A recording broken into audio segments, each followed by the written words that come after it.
Smokes, don't get me wrong. I wasn't saying you're duty no, you were wrong. bound.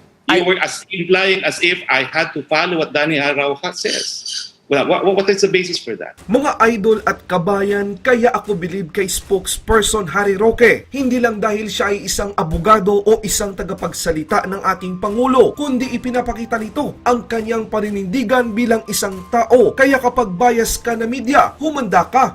Kasi siguradong gigisahin kanya kahit sa sarili mong programa. Ito ang nangyari kahapon kay Pinky Web kung saan hindi nakapagtumpik-tumpik si Secretary Roque at ipinakita at tinuruan ng leksyon na kapag bias ka, huwag ako. Talagang may kalalagyan ka. Panoorin natin ang video clips, i-like ang video at mag-subscribe. Matik na!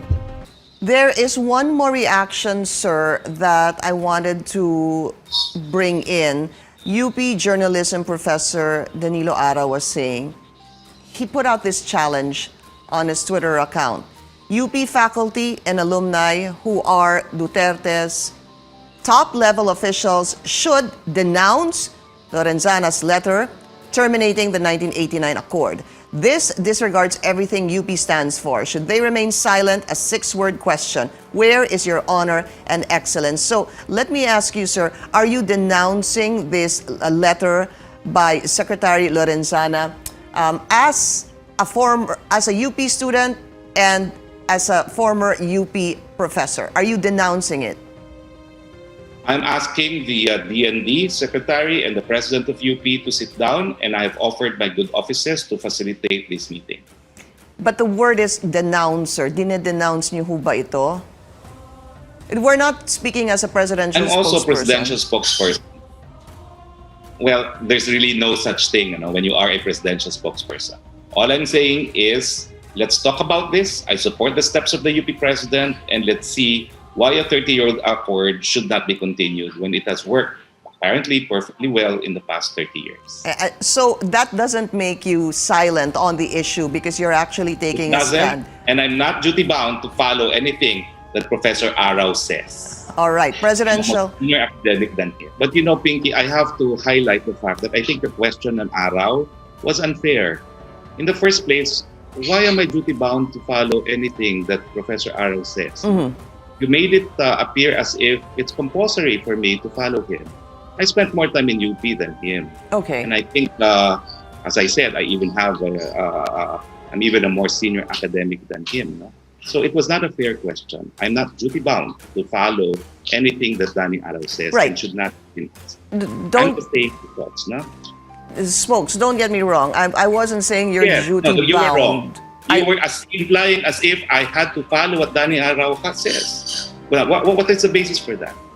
It was a tweet, no sir. It was a tweet, Spokes, and then it just said but you said I had to follow him, and in fact did not do as he did. Then I have no honor or excellence. Is that a fair question? No, I didn't say that, Secretary Roque. That's what he said, though. That's what he said, and that's why I'm calling you out for that. Secretary Roque, okay. Just to be very clear about this, it was a tweet that I read, and I asked for your reaction if you would denounce it, and then after that, it's implying that I should follow what Danny Arau says. And where is the basis? Tell your viewers now. Where is the basis that I should follow what Danny Arau says? It's not just you asking for a reaction. You were pursuing. Will you denounce? See? So it's not just a reaction. You wanted me to answer Danny Arau. Why should I? And is that fair on your end? Okay. Then if you say that, why should you answer it? And if you answered it that way, sir, then I would have to take it as is. It was just a challenge. Yes, but you're pushing the point. Well, because you're going beyond asking for my reaction. Sir, okay, it's a challenge. Because will you denounce it? You said it on record. The TV recorded it. Yes, that's right. We have to be fair, no?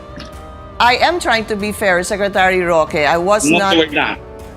You are not. It's as if I don't agree with Arau, that I have no sense of excellence or honor. Absolutely not. I never meant that. Please don't think that, Secretary Roque. I would have never meant that. I certainly take offense that I have to follow anyone else's advice, no? It's not right. Laban Pinas.